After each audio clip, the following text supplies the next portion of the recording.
하나님의 말씀은 마태복음 5장 3절에서부터 12절까지 말씀입니다. 다 같이 교독하도록 하시겠습니다.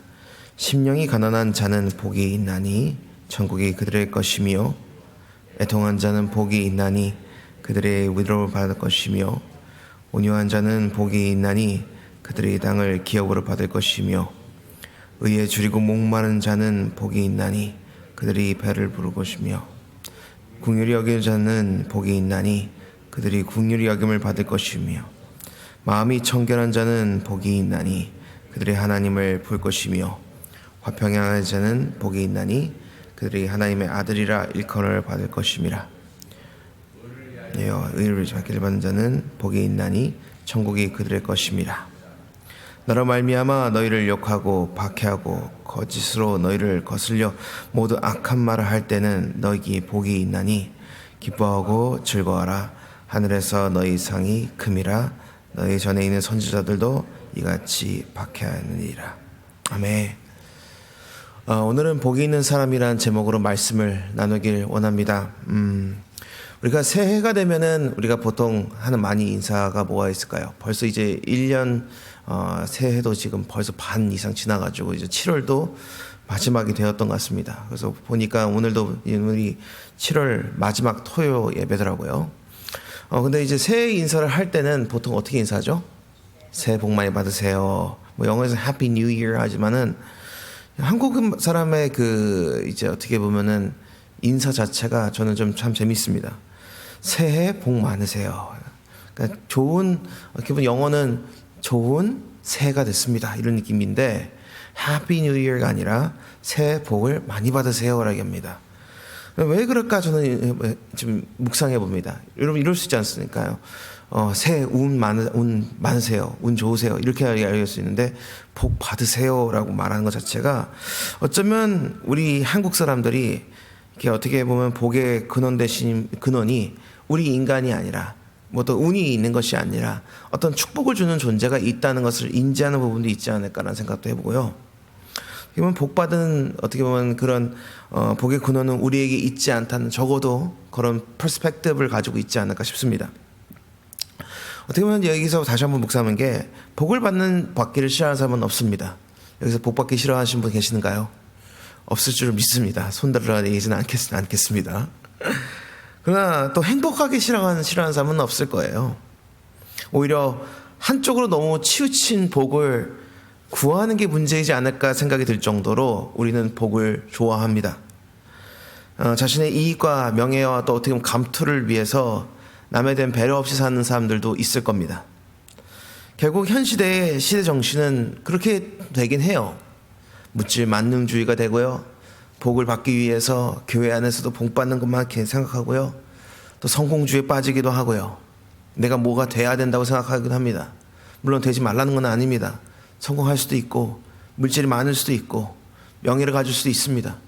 그럼 그 본질 가운데 우리 인간은 너무나도 하나님 안에서의 이것이 복이 전부라고 생각하는 경우도 문제가 있을 거예요. 그에 대한 결과로 그렇게 물질의 성공을 이루지 못하는 현 시대의 특징이 뭐냐면요, 벌써 몇 년 됐습니다. 10년 가까이 됐어요.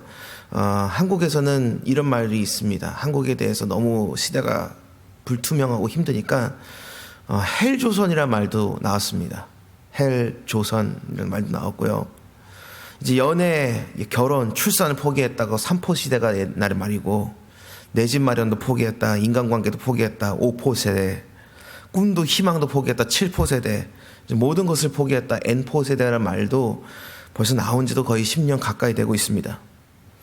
여러분들이 복이라는 것이 물질적인 복만 있는 걸까요? 심지어 그렇게 분위기를 조성하는 목회자들도 저는 봤습니다. 감사한 건 우리 교회는 아닌 줄 믿습니다. 아멘 안 하니까 근거한가요? 우리 이런 신앙은 기복주의 신앙이라고 얘기를 하기도 해요. 그렇다고 우리 성도들 부자 되지 말라는 것도 아니고, 사랑하는 성도 여러분, 부자는 되시고 하나님 안에 수많은 복을 누리시기를 간절히 소망합니다. 그렇다면 우리 주님은 과연 주님을 믿는 자녀들에게 이렇게 포기하고 슬퍼하는 인생을 살게 원하실까요? 여러분들 자녀들을 키우시겠지만 자녀들이 행복하기를 우리가 항상 바라고 있고, 그들이 복받기를 항상 소망하는 부모의 마음처럼 하나님도 아닐 줄 믿습니다. 자녀가 슬픈 인생을 살기를 소망하는 부모는 이 세상에 어디도 없듯이요. 하물며 우리 하나님은 어떠실까요? 그렇다면 우리 그리스도인들은 어떠한 복에 대한 기준이 있어야 될까요? 어떤 복의 기준은 무엇일까요? 그 답은 오늘 본문을 통해서 발견하시길 간절히 소망합니다. 오늘 본문의 말씀은 그 유명한 팔복의 말씀이에요. 신앙생활 연차 많이 하신 분들은 이 팔복의 말씀을 수십 번까지는 아니더라도 여러 번은 들었을 겁니다.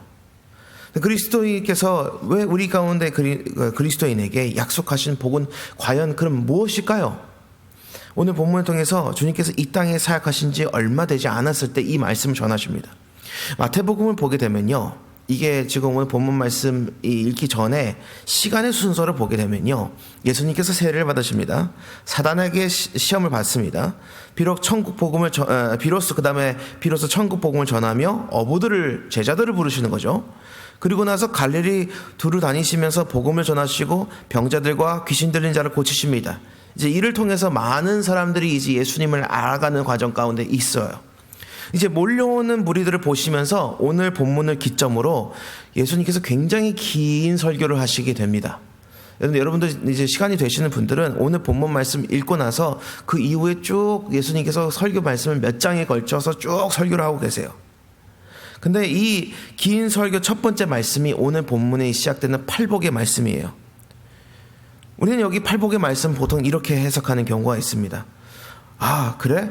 그럼 이렇게 사는 것이 복이 있는 삶이구나 라고 생각해서, 그럼 심령이 가난한 자는 무슨 의미지?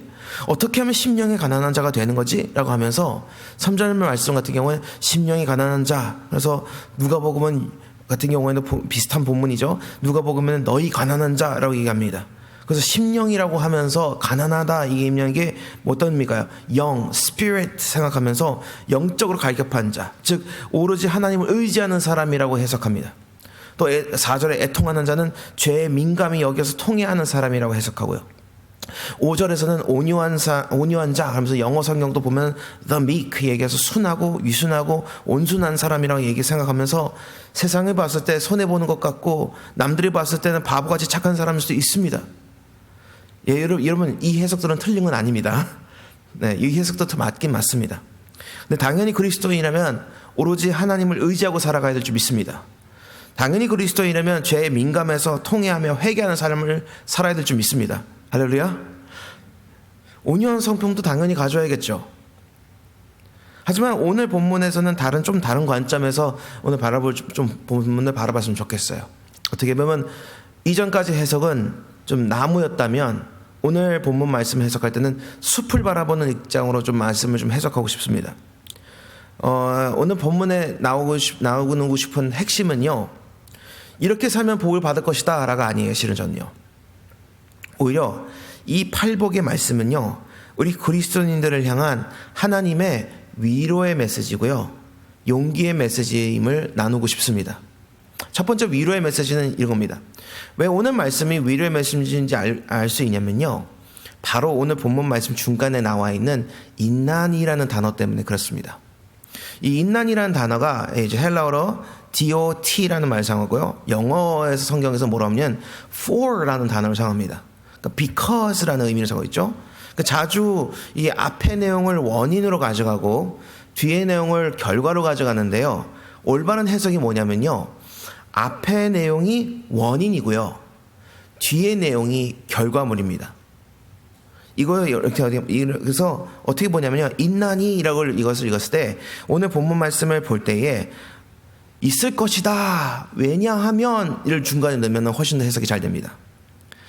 그러니까 하고 싶은 말이 뭐냐면, 그래서 힘들 수 있을 거야, 하지만 괜찮아, 너에게 복이 있어, 왜냐하면 이라고 해석하면 돼요. 오늘 본문 말씀을 같이 한번 다시 볼까요? 3절부터 다시 제가 읽어드리겠습니다. 심령이 가난한 자는 복이 있을 거야, 왜냐하면 천국이 그들의 것이기 때문에 그래. 애통하는 자는 복이 있을 거야, 왜냐하면 그들이 위로를 받을 거기 때문에 그래. 온유한 자는 복이 있을 거야, 왜냐하면 그들이 땅을 기업으로 받을 것이기 때문에 그럴 거야. 의에 줄이고 몸이 말아도 힘들겠지만 복이 그래도 있을 거야, 왜냐하면 하나님께서 그들을 배불리 먹이실 것이기 때문에 그런 거야. 긍휼히 여기는 자는 복이 있을 거야. 왜냐하면 그들이 그것 때문에 긍휼히 여김 받을 것이기 때문에 그런 거야. 마음이 청결한 자는 복이 있을 거야. 왜냐하면 그들이 하나님을 볼 것이기 때문에. 화평하게 하는 자는 복이 있을 거야. 그들이 하나님의 아들이라 일컬음을 받을 것이기 때문에 그런 거야.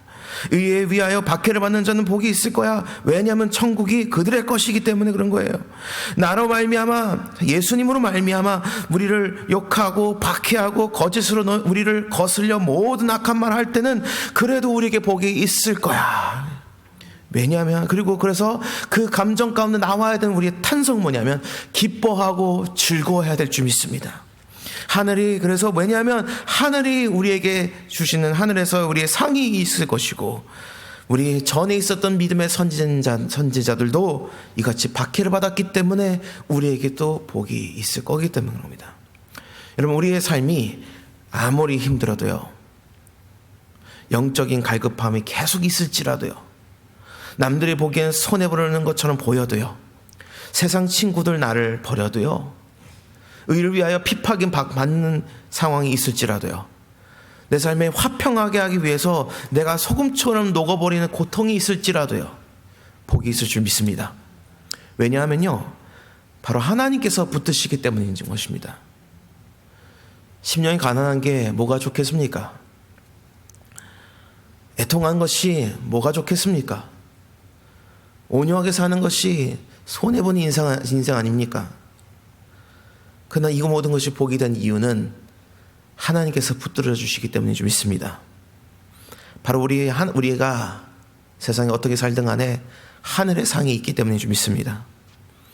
바로 하나님께서 우리를 위로하실 것이고요, 채워주실 것이고요, 긍휼히 여겨주실 것이고요, 우리에게 천국을 소유하게 하실 것이기 때문인 줄 믿습니다. 이것이 우리의 위로입니다. 사랑하는 성도 여러분, 하늘의 소망을 두며 위로받는 저와 여러분 되기를 간절히 소망합니다.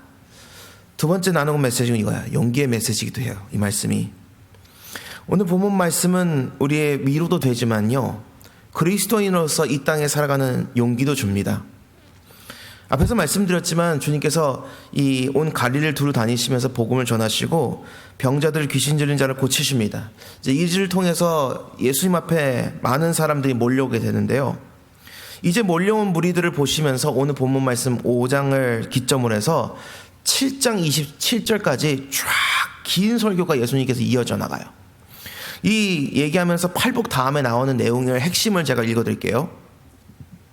우리를 세상에서 소금과 빛으로 부르셨다고 얘기 나오고요, 노하지 말라 얘기가 나오고요, 간음하지 말라는 얘기가 나오고요, 악한 자를 대적하지 말라 얘기가 나오고요, 원수를 사랑하라 말씀하시고요, 구제를 은밀히 하라고 말씀하시고요, 너희는 이렇게 기도하라고 말씀하시고, 외식으로 금식하지 말라고 말씀하고, 보물을 하늘에 쌓아두라고 말씀하고, 비판하지 말라고 얘기하면서 계속적으로 그리스도인들은 이렇게 살아야 돼, 이렇게 살아야 돼, 이제 하나님의 법 안에 새로운 법은 이렇게 살아야 돼라고 계속 말씀합니다. 그러니까 천국 백성은 이렇게 살아야 된다는 질서를 잡으십니다. 그런데 왜 굳이 이 모든 내용 앞에 팔복의 내용을 말씀하셨을까요? 한번 생각해 봅니다. 이렇게 완벽하게 사는 게 가능할까요? 이렇게 우리가 세상의 빛과 소금으로 온전히 우리가 100% 살아가고 있나요? 노하지 말라고 하는데 화가 잘 참아지시나요? 간음하지 말라고 하는데 내 마음대로 그것이 되나요? 악한 자를 대적하지 말라고 하는데 대적하고 싶은 게 우리 인간의 마음입니다. 이런 걸 사는데 어떻게 완벽하게 사는 것이 가능할까요? 조금이라도 어떻게 해보겠지만 완전히 불가능합니다. 또 그렇게 산다면 세상 사람들 살아갈 때 그들이 이러한 우리의 라이프 스타일을 이해라도 할까요? 제가 신학대학원 다니던 시절에 결혼을 일찍 해가지고 1학년 때 말에 해가지고요, 이제 생활비를 벌겠다고 이제 아르바이트를 이제 학원에서 했습니다. 거기서 이제 학생들을 가르치면서 이제 뭐 여러 학원에서 일했지만 그 중에 하나는 대학생들을 가르치는 영어 학원에서 일했었는데요, 제가 그 이제 신학대학원 다니는 전도사라는 거를 이제 나중에 알게 되었어요. 그래가지고 이제 저한테 물어보니, 아니 어떻게 술 담배 없이 세상 낙이 있어요? 저한테 물어보는 거예요. 여러분들 그러면 뭐라고 대답하시겠습니까? 아우, 저기 누구누구 집사님 아니면 뭐 친구니까 뭐 이렇게 하면서 야, 술 담배 없이 세상 낙이 있냐, 어떻게 있냐 이렇게 물으면 여러분 어떻게 대답하시겠습니까? 저는 대답이 이거였습니다. 당신이 하나님을 아는 낙이 없어서 그래. 예수님 믿는 낙이 니들이 없어서 그게 네 낙인 거야. 그렇습니다. 성경을대로 살면요, 세상의 관점에서 봤을 때는 손해봅니다. 내 배 채우기도 바쁜데 심령이 가난해가지고 우리 주님만 바라보다니요, 죄짓기도 바쁜데 그것에 대해서 애통하면서 회개하는 삶, 사람들이 좋아하겠어요? 온유해서 적이 없이 살아가는 거 너무 바보같이 착한 거 아닐까요? 무한 경쟁 시대에 마음이 청결하고 화평하게 하는 사람은 오히려 시간 낭비처럼 보일 수도 있습니다. 특히 나 하나 살기도 바쁜데 기꺼이 의를 위해서 박해를 받고 주님을 위해서 욕받고 뭐 박해받는 것은 세상 관점에서는 상상할 수도 없는 일입니다. 이러한 세상을 살아갈 때에 우리는 구별되며 살아가는 용기가 필요해야 돼요. 담대함이 필요해요. 그래서 그럴 만한 이유가 필요합니다. 그래서 오늘 주님께서는 그 모든 메시지 앞에 말씀하신 거예요. 걱정 마. 의롭게 살아가는 것이 힘들지만 걱정하지 마. 왜요?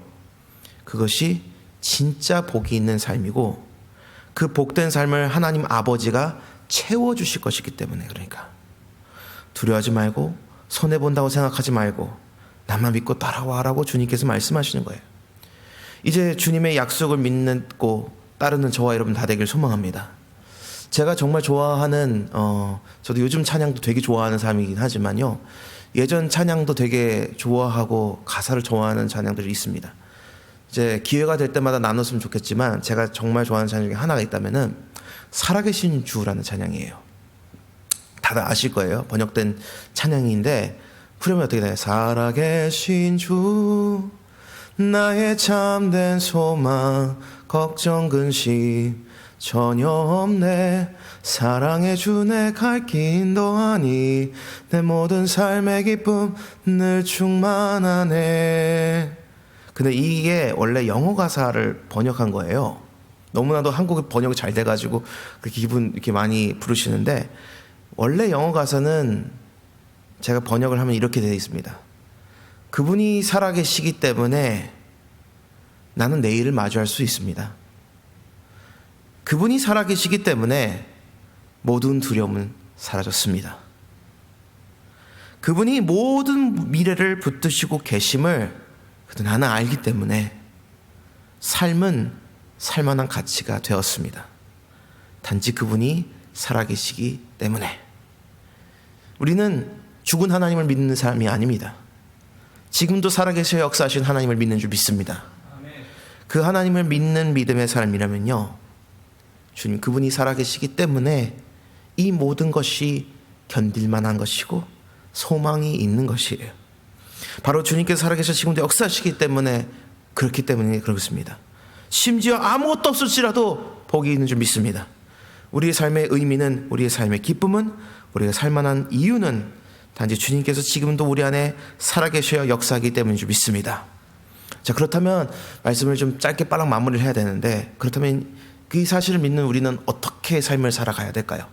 첫 번째, 감사하며 살았으면 좋겠습니다. 왜요? 우리는 그 큰 복을 주신 그 또 주려하시는 하나님 때문에 그렇습니다. 그리고 천지를 말씀만으로 지으신 그 하나님께서 우리의 삶을 붙드시기 때문에 감사할 것이 있기 때문에 좀 믿습니다. 오늘 하루를 돌아볼 때에 도저히 감사할 것이 하나도 보이지 않을지라도요, 우리 주님의 십자가 은혜만으로도 감사하고 살아가기를 한 줄 소망합니다. 여러분, 어떤 목사님이 얘기합니다. 하루에 감사 10번만 해라, 삶이 변화된다 얘기합니다. 누구는 100번 하라고 얘기합니다. 근데 왜 굳이 그렇게 얘기할까요? 우리는 왜냐하면요, 인간의 습성은요, 문제를 찾기 좋아하기 때문에 그래요. 뭐가 문제이고, 이게 문제이고, 저게 문제이고, 왜 문제이고, 물론 이 문제를 그냥 보지 말라는 건 아닙니다. 이런 문제들을 통해서 다음에는 이 문제가 없게 하기 위해서 학습하는 의미에서 얘기할 수 있죠. 근데 이 문제에 심취해서 내 앞에 주어진 하나님의 은혜를 놓칠 수도 있습니다. 저도 옛날에 한번 예전에 설교할 때에 하필이면 또 스크린이 커가지고 쫙 보이는데 제가 마침 설교하는 그날에 넥타이가 좀 삐뚤어졌었나 봐요. 그래서 성도님 한 분이 얘기하더니 그 친한 분이어서 저한테 이렇게 편하게 얘기하는데, 목사님 넥타이가 삐뚤어져가지고 설교 하나도 안 들어갔어요. 저한테 얘기하더라고요. 물론 제가 지금 제대로 됐죠? 할렐루야. 근데 여러분, 이거 하나 삐뚤어져가지고 그 설교 내용 다 놓쳐버리고 그 은혜 다 놓쳐버리면 그분 손해 아니에요. 여러분, 우리 삶에 하나님께서 다 역사하고 있는데, 다 내 삶 가운데 영적인 축복을 주고 계시는데, 그 문제 하나에 막 포커스 돼가지고 문제가 됐다면, 그거 가지고 막 붙들고 있다면 그것만큼 손해보는 게 뭐가 있습니까? 오직 문제보다 감사할 것이 못 찾으면요, 찬송가 429장이 있겠어요. 받은 복을 세어보아라. 크신 복을 내가 알리라. 받은 복을 세어보라. 크신 복을 내가 알리라. 왜 얘기하겠습니까? 우리 삶에 크신 복을 허락하신 하나님께 항상 감사드리는 저와 여러분들에게 간절히 소망합니다. 저도 이걸 잘해가지고 얘기하는 건 아닙니다. 근데 말씀을 돌아보면서 나도 어느 순간에 하나님이 주신 복을 잊어버리고 살아갈 때가 있더라고요. 그 구원의 기쁨을 잊어버리고 살아갈 때라고요. 그 소망을, 그 감사함을 제대로 붙들고 살아간 저와 여러분들에게 소망합니다. 두 번째 적용하고 싶은 거예요. 소망을 가지고 살아가길 소망합니다. 땅의 것을 너무 목매다 보면요, 하늘의 것을 잊어버릴 때가 있습니다. 여러분, 이런 말이 있어요. 아래를 보면 불평거리만 찾고요, 정면을 보면요, 희망을 보이기 시작하고요, 하늘을 보면은 소망이 보이기 시작한다는 말이 있습니다. 사랑하는 여러분, 세상은 앞까지만 봅니다. 저와 여러분은 하늘을 바라보며 살아가기를 원합니다. 해외 생활할 때, 제가 이제 대학생 때에 지금은 한국말이 더 편하긴 합니다만, 지금 영어가 점점 익숙해져 나가려고 노력은 하고 있습니다만은, 대학 시절 때는 영어가 더 편했고요, 좀 더 편했고, 미국 교회를 다니다 보니까 미국 친구들과 오히려 한인 교회를 다니고 난 미국 교회를 나중에 다니게 되더라고요. 그러다 보니까 오히려 저희가, 저랑 동생이 서로 한 말이, 우리는 1.5세대까지는 아닌 것 같고 2세대까지는 아닌 것 같고 우리끼리 그냥 1.75세대라고 하자, 이렇게 하고 농담 삼아서 얘기하고 다닌 적이 있습니다. 근데 그때 당시에 미국도 너무 편하고요, 한국도 너무 편한 것 같아요. 그러니까 내가 정체성이 하나 흔들리는 게, 내가 한국 사람이야 미국 사람이야 이렇게 생각하겠습니다. 물론 여러분 여기 계신 분들은 잘 모르겠습니다만 저는 그랬었어요. 근데 나중에 결론 내린 게 뭐냐면요, 미국 사람 한국 사람 하지 말자, 천국 사람이면 된다. 하나님 나라의 시민이면 된 겁니다. 사랑하는 여러분, 우리 진정한 시민권은 대한민국도 미국도 아니에요. 하나님 나라인 줄 믿습니다. 그러니까 땅의 것에 너무 목매지 말고요, 하늘을 보며 하나님을 보며 소망을 찾는 저와 여러분들에게 소망합니다. 올해 2025년 이제 벌써 반이 넘게 지났지만요, 더욱 하나님 안에 감사의 제목들이, 소망의 고백들이 넘쳐나는 저와 여러분들의 삶이 되기를 간절히 소망합니다. 이 시간 찬양하도록 하시겠습니다. 찬양은 제가 불렀던, 반주 주시면 감사할 것 같아요. 더 원합니다라는 찬양인데요, 혹시 더 원합니다는 찬양인데, 혹시 이번 찬양을 들어보신 적 있으신가요? 우리 감사기도 방송실에서 센스 있게 아까 전에 기도하는 시간에 계속 무한 반복으로 틀어주셨는데, 찬양이, 저는 이 찬양을 좋아하는 이유가 자주 부르게 될 거예요. 빨리 익히시기 소망합니다. 모르시면은. 근데 이 찬양이 좋아하는 이유가 뭐냐면요, 어떻게 보면 우리의 삶에 다시 한번 예수님만으로 충만하게 원한다는 고백이 우리 가운데 많지는 않아요.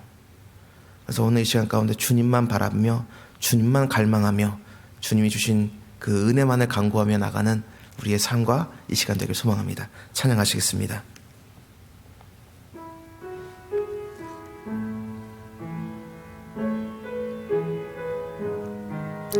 찬양 모르시는 분들은 가사를 보시면서 같이 좀 묵상했으면 좋겠습니다. 같이 부를까요? 예수 사랑합니다. 예수 예수 사랑합니다. 사랑합니다. 온 마음 다하여 오직 주님 한 분만 간절히 더 원합니다. 다시 한번 고백합니다. 예수 사랑합니다. 예수 사랑합니다. 사랑합니다. 온 마음 다하여 오직 주님 한 분만, 주님 한 분만 간절히 더 원합니다. 넘쳐나네 넘쳐나네 넘쳐나네. 주를 향한 내 속에 갈망이 주님께로 날 이끌어 주소서. 주님을 더 원합니다. 다시 한번 처음부터 고백할까요? 예수 사랑합니다. 예수 사랑합니다. 사랑합니다. 사랑합니다. 온 마음 다하여 오직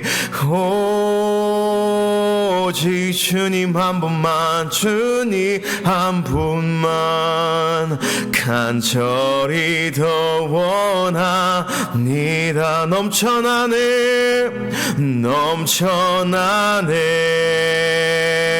넘쳐나네. 주를 향한 내 속에 갈망이 주님께로 날 이끌어 주소서. 주님을 더 원합니다. 다시 한번 넘쳐나네 넘쳐나네 넘쳐나네. 주를 향한 내 속에 갈망이 주님께로 날 이끌어 주소서. 주님을 더 원합니다.